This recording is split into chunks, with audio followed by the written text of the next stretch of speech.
Professor Smith, in your opening, in your written testimony, you said that the lead prosecutor, Matthew Colangelo, in his opening statement in the court, accused President Trump of violating the Federal Election Campaign Act. But the FEC didn't bring charges, I think you've said a couple times. Is that true? That's correct. And the Department of Justice didn't bring charges. That's correct. And if President Trump's campaign had paid for it, it wouldn't have been reported until after the election. Is that right? That's correct. And did President Trump's campaign have the money to pay for it? Yes, they had plenty of money. And like $7-8 million still on hand on election day, I think, right? Yes. And certainly President Trump had the money to pay for it. He's not. Yes, he'd already spent over $60 million on it. Yeah, he had. So they'd already done that. Was it a political contribution? No, I do not believe so for reasons stated. I can elaborate on those now, but you know. Not only do you not believe so, their star witness didn't believe so. Michael Cohen said he was working clear back in 2011 to deal with this Miss Daniels making the allegations and wouldn't make this public, and he was doing it for other reasons. Isn't that correct? Yes, they had been concerned about Daniels for a long time and keeping her quiet. So the obligation wasn't caused by President Trump's candidacy for President of the United States. Is that right? No, it was not.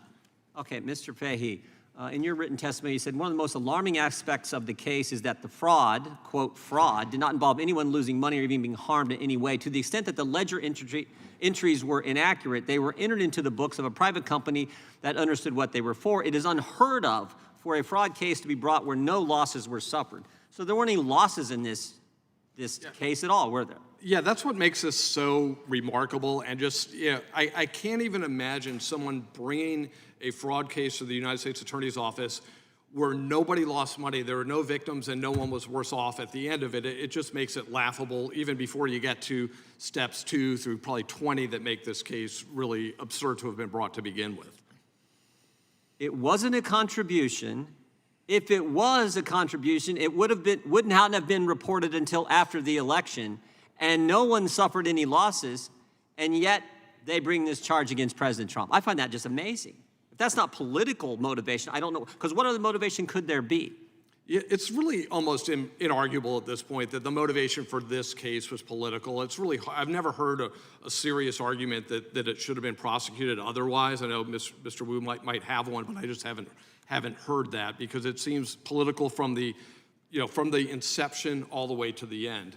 Yeah.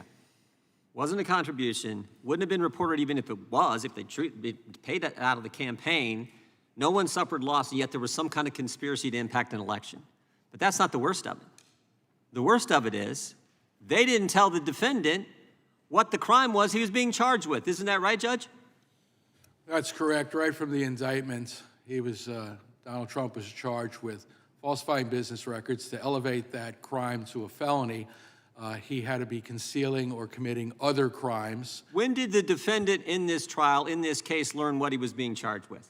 At the end of the trial. At the end of the trial. That's not supposed to happen in America, is it, Judge? No, that is illegal. So not only did he not know what he's being charged with, at the end of the trial, when he learned what it was, the judge also told the jury, oh, you don't have to be unanimous in finding what we just discovered the charge actually was. Yeah, it's an extraordinarily egregious error to tell a jury they don't have to be unanimous. And I might add, by the way, those charges, the 3 additional ones, were never specified. They're described generally, so we don't know what exactly the jury thought was the illegality that was committed by Donald Trump. We have a very inspecific verdict.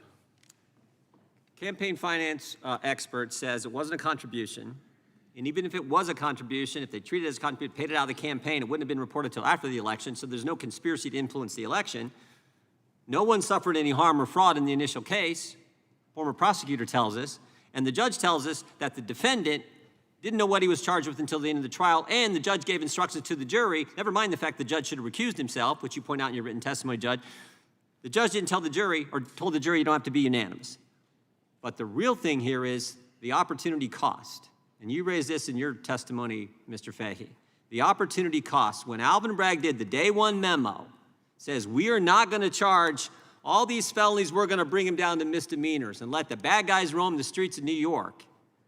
How that squares with what happened here, that to me is the real issue. That's the issue that most Americans see, like, we're going to do this to the former president of the United States, meanwhile, take felony charges against really bad guys on the street and bring them down to misdemeanors. That's the opportunity cost here, I believe, in Manhattan. You get the last word, Mr. Fahey.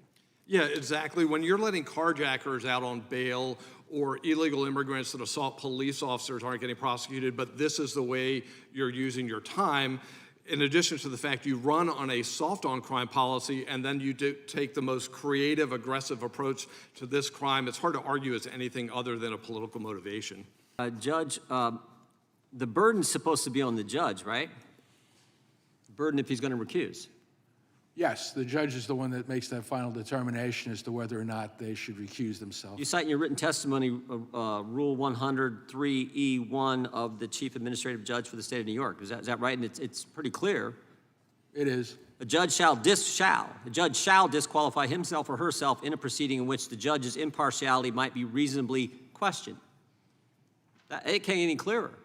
Anyone with a reasonable mind says, if your daughter's in the business of making millions of dollars for Democrat candidates whose whole career, most of their career has been attacking President Trump, that might be something that a reasonable person would question your impartiality. That clear? That is why I have emphasized the appearance of impropriety here. It is something that can't be ignored in the analysis of whether or not a judge should recuse Hey, themselves from final their question case. is, why do you think the judge, the court, allowed an indictment that wasn't specific about the charge, the crime that that President Trump was being charged with? Why would he do that?